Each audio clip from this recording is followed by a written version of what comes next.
Salut à vous les apnéistes, j'espère que vous allez bien. Alors aujourd'hui on va aborder un sujet qui me tient à cœur, mon cheval de bataille, et ce qui je pense est peut-être la chose la plus importante en apnée, eh bien c'est la relaxation. On va essayer de structurer ça en plusieurs étapes et je vais essayer de vous expliquer pourquoi, à mon avis, en apnée, la relaxation c'est plus important que n'importe quoi d'autre. C'est plus important que la forme physique.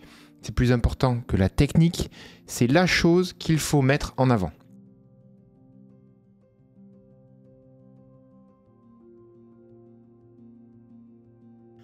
Il y a 3 raisons à cela. Première raison, c'est le plaisir, le bien-être que l'on va en retirer. On pratique l'apnée, peut-être pas tous pour la même chose. Est-ce que vous avez déjà eu cette sensation en sortant de la piscine, en sortant de l'apnée en mer, de randonnée en apnée, une sensation de zénitude, une sensation de bien-être, une sensation de déconnexion avec vos problèmes, avec le monde qui vous entoure? Eh bien personnellement, c'est ça que je recherche avec l'apnée. C'est le plaisir et le bien-être. Mais en plus, cela va avoir un impact direct sur notre apnée en elle-même. Ça nous permettra d'avoir une meilleure gestion des moments difficiles. Ça nous permettra d'avoir une relaxation générale beaucoup plus poussée. Ça va nous permettre d'avoir une meilleure déconnexion avec le monde qui nous entoure, avec nos problèmes, avec nos moments difficiles, pour être beaucoup plus dans le moment présent. Ça va nous permettre de prendre du plaisir, de passer des moments agréables. Et en cela, c'est une clé indispensable. Ça va avoir un impact direct aussi sur notre temps d'apnée, sur notre consommation. Plus on va être détendu, on va l'aborder après, mais moins on va avoir de tension musculaire, moins on va avoir de pensées négatives, de tension au niveau de nos pensées, etc., moins on va consommer notre oxygène. Et donc du coup, plus on va pouvoir augmenter notre temps d'apnée. Et ça va avoir un impact considérable là-dessus. Il faut savoir qu'en fait, notre cerveau consomme près de 16% du sang qui est envoyé par notre cœur. Et il consomme près de 20% de l'oxygène total qui est consommé par notre corps. Donc vous comprendrez que la gestion du mental, la gestion des pensées, le fait de mettre notre cerveau au calme, c'est primordial en apnée. Tout comme la gestion de nos émotions. La relaxation mentale n'est pas quelque chose de facile, c'est pas quelque chose d'évident. Et pourtant, ce sera la clé principale de notre réussite en apnée. Cela va avoir aussi un autre impact, et non pas des moindres, sur les risques de barotraumatisme. Ce qu'on appelle des barotraumatismes, pour ceux qui ne savent pas, ce sont les risques d'accidents. On va avoir par exemple la gestion de nos oreilles, la compensation de nos oreilles, qui est une technique très importante. Lorsque l'on va faire de l'apnée au-delà de 1,50 m, 2 m, il va falloir gérer nos oreilles. Et plus on va être détendu, plus il va être facile de gérer nos oreilles. On a des muscles antagonistes qui sont le diaphragme et les abdominaux. Et si on arrive à relâcher par exemple correctement notre ventre, il va être plus facile de faire marcher notre diaphragme. Il va être plus facile également d'aller chercher de l'air dans nos poumons pour pouvoir l'envoyer dans nos oreilles.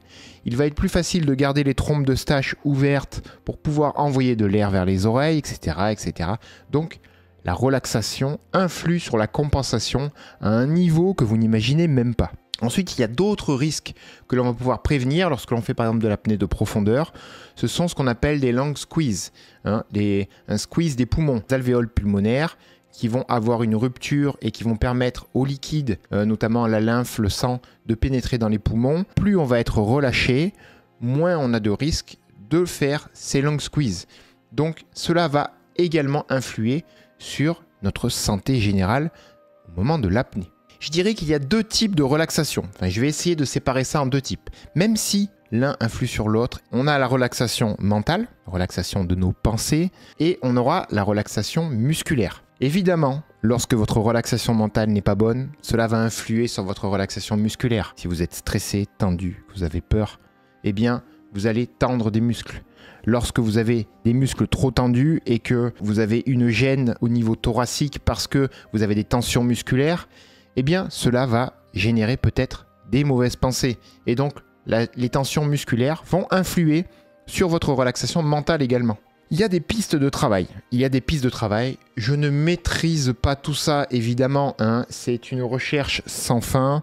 Et je suis là juste pour vous partager mes pensées et pour vous partager un petit peu ma vision des choses. N'hésitez pas à me dire vous-même en commentaire ce que vous pensez de tout ça, comment vous gérez tout ça.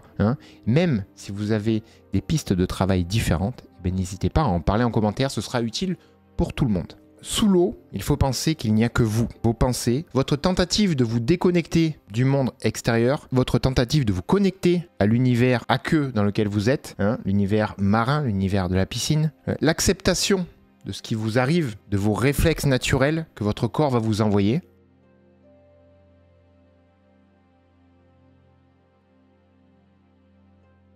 On va commencer par parler de la relaxation mentale. On va essayer de voir en quoi cela influe sur le corps et comment on pourrait potentiellement gérer tout ça. On va séparer ça en 2 étapes. L'avant-apnée et le pendant-apnée, qui pour moi sont 2 choses complètement différentes. Mes conseils avant-apnée, pour pouvoir arriver à avoir une relaxation correcte, en bonne voie, vont être une visualisation potentielle de votre apnée. C'est-à-dire que on me donne un exercice en me disant tu dois faire 50 mètres. À 25 mètres, tu dois faire remonter en surface, refaire un canard. Et donc, je vais visualiser ce moment-là. C'est-à-dire, je me dis, voilà, pour mon apnée, je vais remplir mes poumons correctement. Je vais me relâcher. Je vais partir, je vais m'immerger, pousser contre le mur, profiter de ma poussée. Je vais visualiser toute mon apnée de façon précise. Arrivé à 25 mètres, je vais même visualiser ce qui se passe avant. Mon palmage, ma position, ma relaxation, etc., etc. Et une fois que j'aurai visualisé la totalité de mon apnée, cela va me mettre dans un état de pensée positive. Parce que j'ai réussi, parce que j'ai déjà fait mon exercice mentalement. Et donc du coup, je serai moins stressé au moment de le faire. Je saurai déjà ce que j'ai à faire au moment de le faire. Cela va me mettre dans une bonne position pour pouvoir faire cet exercice-là. Calmer notre rythme respiratoire et notre rythme cardiaque. On va faire des respirations calmes, amples.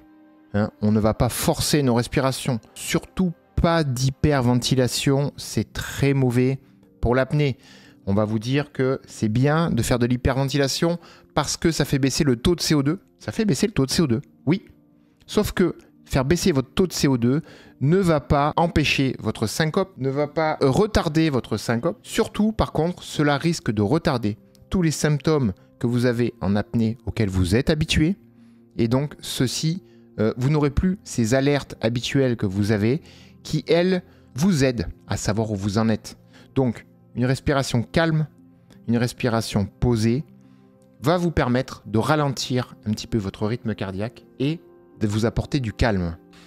On peut pratiquer, et c'est conseillé, par exemple, du pranayama. On va pouvoir pratiquer, par exemple, la respiration au carré. 5 secondes d'inspiration, 5 secondes de rétention, 5 secondes d'expiration, 5 secondes de rétention à vide, etc.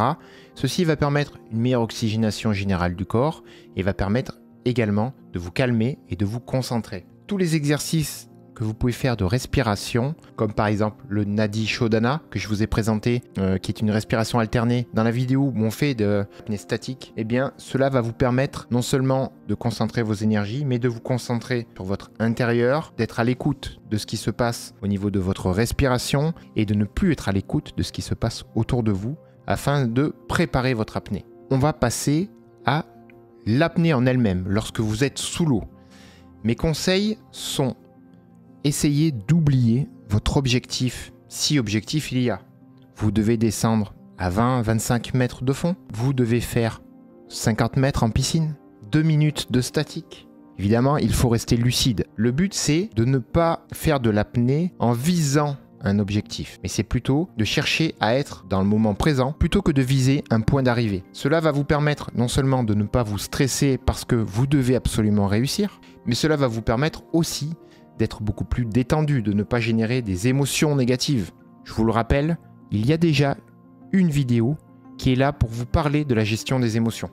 Vous la trouverez en description ou dans le petit i au-dessus. Essayez de gérer nos pensées. Nos pensées sont faites ainsi, le corps humain est fait ainsi. Nos pensées se renouvelle régulièrement et on a tendance à avoir des pensées négatives qui reviennent régulièrement. Il faut essayer de casser le cours de ces pensées. N'importe quelle technique peut être bonne. Une technique intéressante, vous pouvez vous pincer le doigt pour vous concentrer sur autre chose et resetter le cercle de vos pensées. Vous pouvez essayer, au moment où vous voyez que vous avez des pensées qui vagabondent de trop, essayer de vous concentrer sur un son ambiant, le bruit de l'eau, le bruit de quelqu'un qui nage en surface, le bruit quand vous êtes sous l'eau de la vie marine. Vous allez devoir faire ça régulièrement. Ou alors, vous allez aussi essayer d'entrer en méditation. Alors là, on parle de yoga et on parle de méditation de façon générale, d'auto-hypnose. Eh bien, ce sont des choses, pour pouvoir les maîtriser, il faut les pratiquer. Vous pouvez pratiquer dans des clubs de yoga, peut-être essayer, on en parlera aussi après, de faire ce qu'on appelle un body scan. Le body scan, c'est-à-dire que vous allez passer en revue toutes les parties de votre corps et vous assurer qu'elles sont toutes détendues. Je vais prendre conscience des tensions de ma mâchoire, je vais essayer de la relâcher. Prendre conscience des tensions de ma langue, la relâcher. Et puis je vais passer au cou, aux épaules, je vais passer sur les bras, le ventre, la cage thoracique, et puis les fesses, les jambes, les genoux. On peut aller dans le détail, les chevilles, les orteils, les doigts, etc., etc. Et on va faire ça plusieurs fois et en boucle tout au long de notre apnée pour nous assurer qu'on a un relâchement maximum. Cela va permettre presque d'en oublier le fait que l'on a arrêté de respirer. Comme je l'ai dit tout à l'heure, on va avoir la gestion des émotions qu'il va falloir prendre en compte, ce qui est très très important.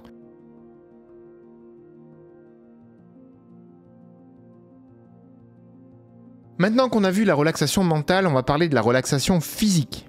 Celle-ci va être aussi souvent quelque chose qui découle de la première. Si vous n'êtes pas relâché mentalement, vous risquez de ne pas être relâché physiquement. Quand le mental n'est pas au rendez-vous, eh bien, on va avoir du stress, on va avoir de l'anxiété, on va avoir de la peur de ne pas respirer, peur de ne pas réussir. Et tout ça, ce sont des maîtres mots pour apporter à votre corps des tensions. Les tensions, on veut éviter ça. Chaque muscle contracté, c'est potentiellement de l'inconfort, de la consommation, des difficultés à gérer les réflexes naturels de notre corps. Gérer les tensions musculaires, c'est essentiel. Comment on va faire ça? Avant l'apnée, on va chercher à se relâcher un maximum. On va chercher, après par exemple avoir fait notre temps de préparation, au moment où on va partir, on va faire une inspiration ample. Je vous ai déjà expliqué comment faire des respirations en plusieurs étapes. On va faire une respiration ample. Une fois qu'on aura rempli nos poumons au maximum, eh bien on aura potentiellement des tensions. Pourquoi? Parce qu'on a engagé tout un tas de séries de muscles pour pouvoir envoyer de l'air dans nos poumons, pour pouvoir optimiser cela. On aura poussé sur le ventre pour pouvoir optimiser la place de nos poumons. On aura utilisé notre diaphragme, on aura utilisé des muscles au niveau de notre mâchoire, on aura monté nos épaules pour ouvrir notre cage thoracique, etc., etc. Toutes ces tensions-là, il faut les évacuer avant votre apnée. Il faut vous relâcher une fois vos poumons remplis. Peut-être que vos poumons ne seront pas assez assouplis et donc vous allez avoir des tensions. À ce moment-là, prenez le temps de souffler calmement. On ne fait pas d'hyperventilation, on ne souffle pas tout et on reprend de l'air directement. Relâchez tout cela avant de partir. Et une fois qu'on aura réussi à relâcher tout cela, eh bien on va partir sur une bonne base. On fait attention de ne pas avoir un départ trop musclé, trop violent. Me pousser fort contre le mur pour essayer d'aller le plus loin possible.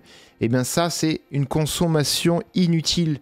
Et c'est potentiellement énormément de tension musculaire, puisqu'on aura poussé fort sur le mur avec nos jambes. Ce n'est pas parce que vous allez vite que vous irez loin en apnée. Sous l'eau, le principe est le même. Une fois que vous êtes en apnée, le pendant apnée, on va chercher, comme on l'a dit tout à l'heure, à faire ce qu'on appelle un body scan. Vous allez prendre les parties de votre corps une à une, en allant dans le détail et en cherchant à vous relâcher au maximum. Cela vous permet non seulement de couper le cycle de vos pensées, mais de vous assurer que tout muscle détendu ne sera pas un muscle qui va consommer. Le sujet que je voulais aborder avec vous aujourd'hui, il me paraît être essentiel. N'hésitez pas, comme je vous l'ai dit, à m'en parler en commentaire sur votre vision de la chose et sur comment vous gérez tout cela. C'est des choses qui sont pour moi essentielles et qui, comme je vous l'ai dit, qui passent avant de la technique et de la mise en forme, même si ces deux-là ne sont pas des choses qu'il faut mettre de côté pour autant. Vous pouvez avoir une technique parfaite, vous pouvez avoir une forme physique parfaite. Si vous n'avez pas la relaxation nécessaire, eh bien vous ne travaillerez pas dans le plaisir. Vous ne ressortirez pas de la piscine en ayant évacué vos tensions. Et bien sûr, il y en a qui arrivent à faire des grosses performances en y allant comme des bourrins. Mais c'est pas ce qu'on recherche nous avec l'apnée, n'est-ce pas? Voilà. J'espère que cette petite vidéo vous aura plu. Je vous remercie et je vous dis à la prochaine. Ciao les apnéistes.